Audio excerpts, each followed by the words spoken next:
ఓం సమర్థ సద్గురు సాయినాథ్ మహారాజ్కి జై. ఓం సాయిరామ్. మన బాబా కుటుంబ సభ్యులందరికీ నమస్తే అండి. హాయ్ ఫ్రెండ్స్, మీ అందరిపైన షిరిడి సాయినాథుని ఆశీస్సులు ఉండాలని, మీరు ఎప్పుడూ క్షేమంగా సంతోషంగా ఆరోగ్యంగా ఉండాలని మనస్ఫూర్తిగా బాబా గారిని కోరుకుంటున్నానండి. ఫ్రెండ్స్, మీకు ఎటువంటి సమస్యలు ఉన్నా సరే, ఎటువంటి కష్టాలతో ఇబ్బంది పడుతున్నా సరే, ఒక్కసారి గురువుగారిని కాంటాక్ట్ అవ్వండి.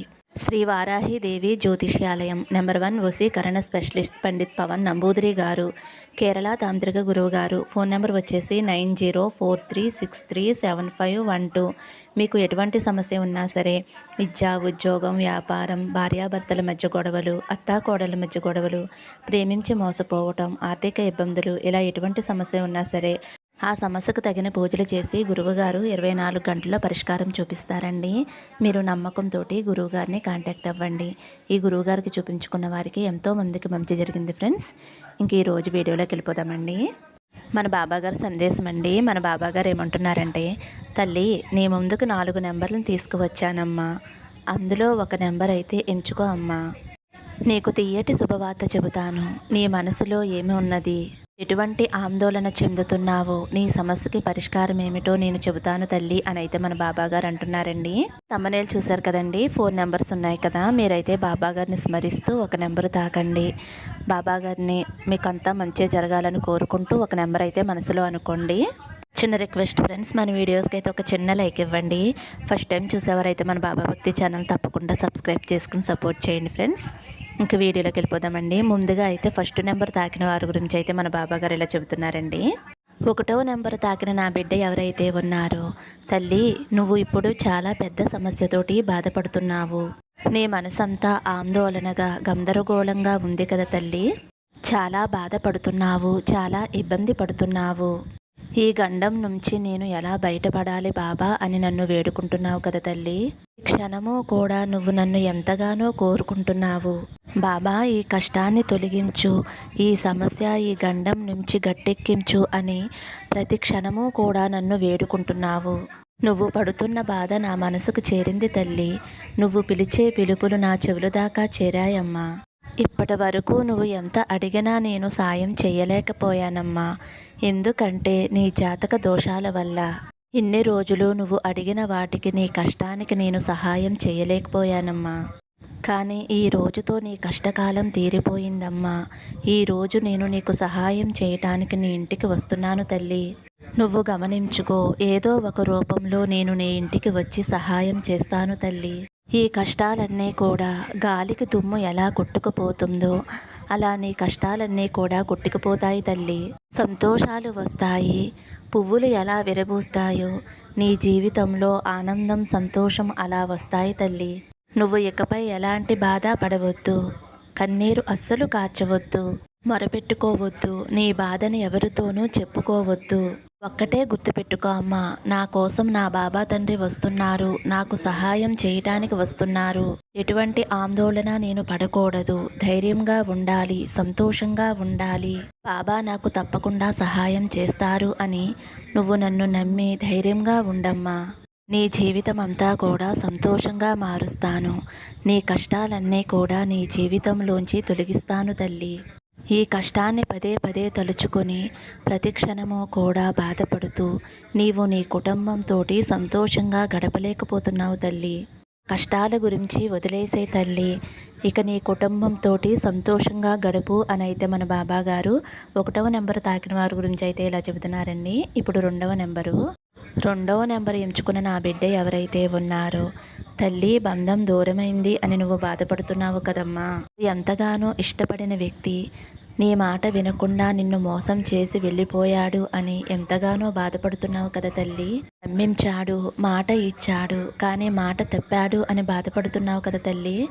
బాధపడకు తల్లి, అంతా నా మంచుకే అనుకో. ఏది జరిగినా సరే నా మంచి కోసమే బాబా చేశారు అని అనుకో తల్లి. ఎందుకంటే నాకు తెలుసు తల్లి, నా బిడ్డకి ఏమి ఇవ్వాలో ఇవ్వకూడదో నాకు తెలుసమ్మా. మంచిదైతే అది నీ వద్దకు తిరిగి వస్తుంది, చెడ్డదైతే అది నీ నుండి దూరం అవుతుంది. ఈ ఒక్క విషయం గుర్తుపెట్టుకో తల్లి. నీకు దక్కేది అయితే నీకు దక్కుతుంది అని నేను నీకు సూచనలు ఇస్తాను కదా తల్లి. దక్కలేదు అంటే అది నీకు దక్కదు అని నేను నీకు సూచనలు ఇస్తాను. పెట్టుకుని మసులుకో అమ్మ, అంతేకాని బాధపడుతూ కూర్చోవద్దు. అలాగే భర్త మాట వినటం లేదు అని, మందు తాగుతున్నాడు అని ఎంతో బాధపడుతున్నావు కదా తల్లి. నీ భర్తలో మార్పు రావాలి అని చూస్తున్నావమ్మా. ఎంత సహనశీలివి తల్లి నువ్వు. నిన్ను ఎంత బాధ పెడుతున్నాడమ్మా. నువ్వు నా బిడ్డవు కాబట్టి ఎంతో ఓపికతోటి సహనంతోటి కాలాన్ని గడుపుతున్నావు తల్లి. నా మార్పు వస్తుంది, నన్ను నా బిడ్డల్ని మంచిగా చూసుకుంటాడు అని ఎదురు చూస్తున్నావు కదమ్మా. తప్పకుండా అతనిలో మార్పు తీసుకువస్తానమ్మా. ఆ మందు అనేది మానేసి నిన్ను నీ బిడ్డల్ని మంచిగా చూసుకునేలా నేను చేస్తానమ్మా. అతనిలో ఉన్న చెడు అలవాట్లను తొలగించి కుటుంబం పట్ల బాధ్యత వహించేలా నేను తీర్చిదిద్దుతానమ్మా. అతనిలో మంచి మార్పు నేను తీసుకువస్తాను. మంచి సద్బుద్ధి అనేది అతనికి కలిగేలా నేను చేస్తాను తల్లి. నువ్వు ఏమాత్రమో కూడా అధైర్యపడకు తల్లి. కొంచెం ఓపిక పట్టు.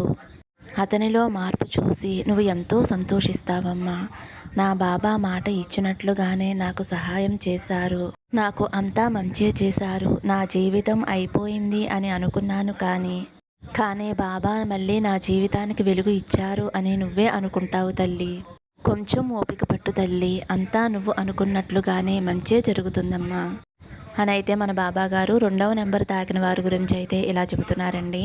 3వ నెంబర్ తాకిన నా బిడ్డ ఎవరైతే ఉన్నారో, తల్లి నువ్వు మంచి ఉద్యోగం కోసం ఎదురు చూస్తున్నావు కదమ్మా. ఈ సీటు రావాలని, చదువులో చక్కగా ముందుకు వెళ్ళాలి అని, కోరుకున్న ఉద్యోగం రావాలి అని ఇలా ఎదురు చూస్తున్నావు కదమ్మా. నువ్వు ఎదురు చూసే కోరిక ఏదైనా సరే, చదువులో ర్యాంక్ అయినా సరే, మంచి ఉద్యోగమైనా సరే, మంచి ప్రమోషన్ అయినా సరే, ఇలా నువ్వు కోరింది ఏదైనా నీ కాళ్ళ దగ్గర పెడతాను తల్లి. ఎందుకంటే నువ్వు ఎంతో విజ్ఞానంతోటి చదువుకున్నావు, మంచి ప్రయోజకుడివయ్యావు. నువ్వు చదివిన చదువుకి మంచి ఉద్యోగం అయితే నేను వచ్చేలా చేస్తానమ్మా. నువ్వు ఎందులో అయితే సీటు కావాలి అని కోరుకుంటున్నావో అందులో సీటు వచ్చేలా నేను చేస్తానమ్మా. నీ ప్రయత్నంలో ఏమాత్రమో కూడా వెనకడుగు వేయొద్దు తల్లి. ఎందుకంటే నువ్వు ప్రయత్నిస్తేనే కదమ్మా మంచి ఫలితం వచ్చేది. నువ్వు ప్రయత్నిస్తే అందులో నీకు మంచి ఫలితం వచ్చేలా నేను చేస్తాను. నీకు ఏది మంచి జరుగుతుందో నాకు తెలుసు. నీకు ఏది మంచిది ఇవ్వాలో నాకు తెలుసు. ఏది ఇస్తే నువ్వు సంతోషంగా ఉంటావో నాకు తెలుసు. నువ్వు ధైర్యంగా ఉండు, ఆనందంగా గడుపుతావు తల్లి నీ జీవితాన్ని. నీలో ఒక చిన్న లోపం ఉందమ్మా. అదేమిటి అంటే ప్రతి చిన్న విషయానికి కూడా కంగారు పడిపోతావు. జరగదేమోనని భయపడిపోతావు, ఆందోళన పడిపోతావు. ఆ లోపాన్ని తీసేసే తల్లి. నమ్మకంతో చెయ్యి, ఇది జరుగుతుంది. బాబా తప్పకుండా ఇస్తారు అనే నమ్మకంతోటి నువ్వు చేయి తల్లి. అప్పుడు సత్ఫలితంగా నేను నీకు ఇస్తానమ్మా. నా బిడ్డ అడిగితే ఇవ్వకుండా నేను ఉంటానా? నువ్వు ధైర్యంగా ప్రయత్నించు, దానికి తగ్గ ఫలితం నేను ఇస్తాను. మాత్రము కూడా డీలా పడకు, నీకు అంతా మంచే జరుగుతుంది అని అయితే మన బాబా గారు 3వ నెంబరు తాకిన వారి గురించి అయితే ఇలా చెబుతున్నారండి. ఇప్పుడు 4వ నెంబరు. 4వ నెంబరు తాకిన నా బిడ్డ ఎవరైతే ఉన్నారో, తల్లి నువ్వు చాలా ఆర్థికంగా ఇబ్బందులు పడుతున్నావు కదమ్మా. అప్పులు చాలా ఎక్కువగా ఉన్నాయి కదా. ఎంతో అప్పుల్లో కూరుకుపోయావు. ఈ అప్పులు ఎలా తీరుతాయా అని బాధపడుతున్నావు. ఆర్థికంగా లాభాలు లేక, చేసే ఉద్యోగంలో వ్యాపారంలో కలిసి రాక నువ్వు చాలా అప్పుల్లోకి కూరుకుపోయావు తల్లి. ఆ అప్పులు ఎలా తీరుతాయా అని బాధపడుతున్నావు. ఆర్థికంగా ఇంట్లో చాలా ఇబ్బంది పడుతున్నారు. ఇంట్లో పిల్లల్ని సరిగ్గా చూసుకోలేక, వారికి సరైనది పెట్టలేక చాలా బాధపడుతున్నావు కదమ్మా.